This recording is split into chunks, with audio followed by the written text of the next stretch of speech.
name is Jamie. I hope you're doing really well.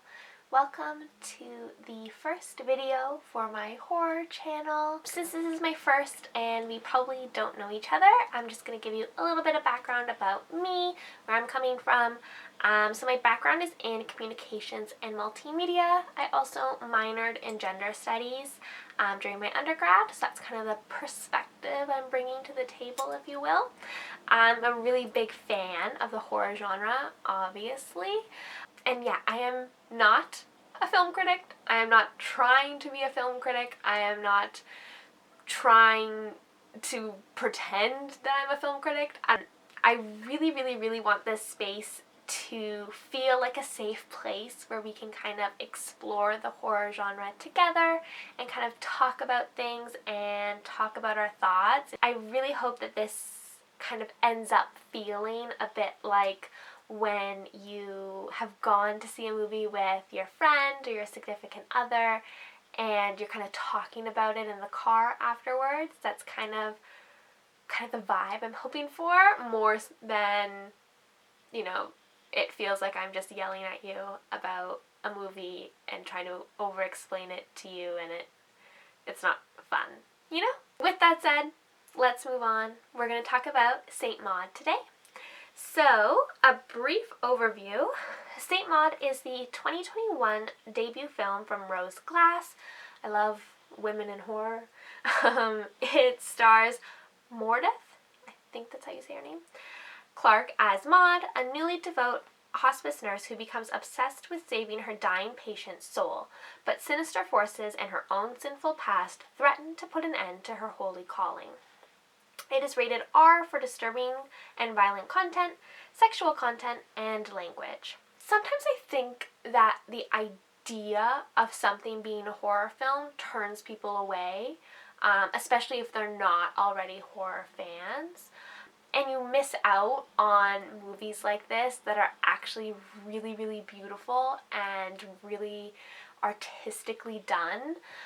So I would definitely check out this movie if you're not normally a horror fan, because it doesn't really feel like a horror movie when you're watching it. Obviously there's horror elements to it, but I don't know, I really, really like this movie. If you're someone who isn't really crazy about gore, I know that can also be a factor for a lot of people. The gore in this is relatively minimal. There's no long out, gross, drawn out scenes. A lot of the gore kind of happens in quick flashes or short moments. So I think you'd be able to handle it even if gore is not really your thing. No animals are harmed. I know that that's another thing people like to know going in. I will, however, be giving a warning for sexual assault, so if you don't want to hear me talk about it, you can just kind of jump ahead, and hopefully I will prepare anyone who is sensitive to that adequately, I hope. So the scene isn't the most graphic, but it's there, and you have the right to know. You'll know it's coming up when Maud goes home with the man from the bar. It's the only scene in the movie, so you'll know when it's happening. Basically, the gist of that scene is Maud and this man are having sex when Maud gets a flashback to a past traumatic event, not a sexual trauma. And obviously she reacts. In this moment, if you are sensitive, you can kind of skim ahead. But basically the man just kind of ignores Maud's reaction and kind of continues. So unfortunately I wasn't able to find exact timestamps, but you'll know just by the bar scene. It's coming up. Otherwise, it's the only scene in the movie, and it's fairly quick. It's also not very loud. There's not a lot of audio to it, so if you wanted to, you could just close your eyes. Okay, overall, I would rate this film 4.5 out of 5 stars. I loved it. I recommend it. Obviously, go and see it, and tell me how you think. Tell me all your thoughts. I want to know. Yeah. Now I'll be diving into kind of more of the themes of the movie and some of my thoughts. So if you haven't seen it, I would recommend stopping now. You have my recommendation, you have all the information I think might be nice to know, and then yeah, you can come back and let me know what you think. On a surface level, this film does a lot for me. Checks a lot of my boxes. I'm a really big fan when horror movies incorporate religious imagery or like themes. Wasn't raised religious. I'm not a very religious person. I'm not like anti-religion, but I'm not religious. So I don't really know how else to explain it other than it really just works for me and I really like seeing it. I think the idea of evil as kind of a religious concept as opposed to a human one is kind of why we end up seeing it in horror so often, but without fail, I'm just drawn to it, I'm into it, I like it. So right off the bat, I'm sold on this movie. In reading about it, I know that Rose Glass wanted to incorporate and draw on her experience going to Catholic school. She also talked about in an LA Times article that she wanted to explore our internal worlds being so vastly different from what we present externally, which I think, as someone who did not attend Catholic school, obviously, I think she did it really well. I think that this movie explores those themes really beautifully and in a different way that I haven't necessarily seen before. I talk about it a little bit more in my blog post, which I'll link down below if you want to check that out. But I think that there's a few scenes specifically where the audience is really experiencing that tug and pull of external and internal, specifically with Maud. And I really, really appreciate that we only got kind of like glimpses into Maud's psyche and what she was really thinking and feeling during the film, because I don't particularly love when a movie kind of like spoon feeds you the answers and really over explains itself. I love when a film is kind of left up to interpretation and allows for the audience to kind of decide for themselves a little bit. So yeah, I think the film does that really nicely. So what I'm really most excited to talk about, I think happens a bit accidentally.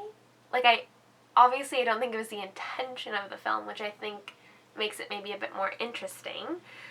So, to give a little background, I first heard about this film in 2019 because it was showing or premiering at TIFF, the Toronto International Film Festival, which is where I'm from, so that's where I found out about it. Unfortunately, I'm always like a week behind everything, so for some reason, either I couldn't get tickets or the show times didn't work for me or something. Regardless, I didn't see it at TIFF, obviously, but I was already sold. Like I said, religion, horror, I'm there. The imagery was there for me, so I didn't know anything more about it other than I heard it was good, and I am a fan of that kind of crossover. So naturally, I spent 2020 stalking A24's website, looking for any updates on when I was going to be able to see this film. And to me, it felt like it kept getting pushed back. I don't know if that's true or not, but yeah, when it finally came out in February 12th, it's out now, go and watch it. I was so excited, and also a little like, I know when you've been waiting for a movie that long, it's really hard for it to live up to your expectations, but I feel like St. Maud did. I mean, obviously I'm screaming about it now to you, but I think it's really special when a movie can live up to that hype, is what I mean to say. So anyways, the accidental part that I think is really interesting is the fact that it came out at this time. Most of us are a year into this pandemic. you know, we're dealing with a lot of really complicated and difficult emotions, you know, stemming from isolation, stemming from grief, anxiety, all of these things. And I think the movie tackles a lot of the same themes and issues without even trying to. Like, I think, obviously, Rose Glass did not know that the movie was going to come out a year into a pandemic, but it fits really nicely for some reason. Maybe it's just me. With that said, with that lens kind of in mind, where my thought process is, if we look at the baseline of the movie, Maud is trying to save Amanda from a death without God, pretty much. Like, she's trying to convince her that, you know, she needs to believe in God. She can't pass without believing in him. And I think that's really interesting because, you know, one of the saddest parts about all of this is people dying in isolation, at least to me. So it's interesting that Maud, in a way, is trying to prevent that for Amanda, because of the comfort that maybe you get knowing, you know, that there's a greater being and that they're looking out for you and they're waiting for you kind of on the other side kind of thing. And I think that worked really well at the beginning of the movie because of what we're going through. I was a lot more empathetic towards Maud as a character, specifically in the beginning. Obviously, she kind of derails a bit, which, but it made me more empathetic, which I don't think I would have been had I seen this in 2019. You know what I mean? Like, maybe that's just me and that's my own, you know, approach to things, but I think it made the movie a bit more, like, emotional for me because of that. Another thing I find interesting is the kind of contrast between what I associate with, like, the good, or I don't want to say good, I want to say desirable part of religion, I guess, or like the draw to it for me, at least, and what Maud is experiencing, like the contrast between those two. Obviously, I want to point out that when I'm saying the religion, I'm meaning organized religion. I'm not meaning scripture. I definitely should make that clear. So, like, the desirable part for me that I most, like, identify with, or that I can clearly relate to, is that desire for community, right? That makes total sense. That's, like, a basic human need, is, like, this feeling of belongingness, this feeling of support and community from others. But Maud doesn't have that. Like, Maud is very isolated. She's, like, very on her own for reasons we don't fully understand. We understand that there was something that happened, and I think the kind of along the lines of, like, desperate people find faith, I think it's interesting when you take that into this time. Is it really gonna bring us that community? Like, or is it just gonna isolate us? Like, is it gonna bring us closer to, like, society as a whole, or is it going to further isolate us to try and find for ourselves? Obviously, I don't think there needs to be a universal answer to that. I would actually hope that there's not a universal answer to that. And I think it's just really individual, but I think it kind of, I don't know, I just feel like it hit a bit different during this time, you know? Like, clearly towards the end, Maud is resembling more like she's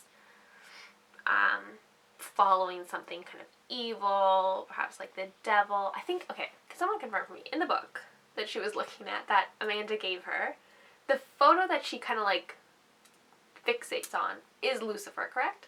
Again, I didn't go to Catholic school, so I'm just kind of basing this off of my own understanding of everything. That was the kind of vibe I got anyway. Yeah, I think that's it. Anyways, there is always a million different ways to interpret a film, to feel about it, to think about it.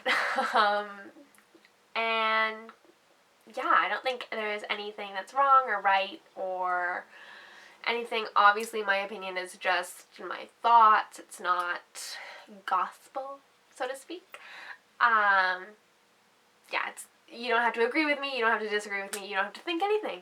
Really, truly, you can also just watch something for the sake of watching it. That is also completely valid, and I recommend, actually.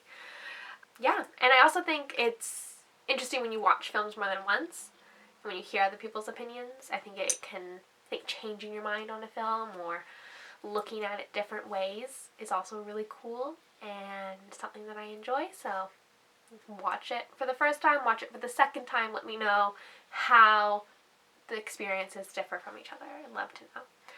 Yeah, I didn't really touch on gender or sexuality in this, which I think on a second viewing I would love to pay more attention to. And anyways, let me know what you thought of the movie down below in the comments. I'm going to link my blog post, the LA Times article, as well as my Instagram and Twitter and all that. So you can chat with me, you can let me know your thoughts, let me know what you're watching next. Yeah. Oh, before I go, the final scene. Loved it. I'm obsessed with it. I'm genuinely obsessed with it. I want it displayed, when I close my eyes. I loved the final scene. It might be my favorite end scene, in a horror movie. In a movie, I think. Might be my favorite. Stunning. Stunning work. Yeah, I think that's everything. Hopefully this made sense. Hopefully it was in focus. Hopefully we all survived. Thank you so much for watching. I hope you enjoy the rest of your day. Stay safe, okay? Stay safe.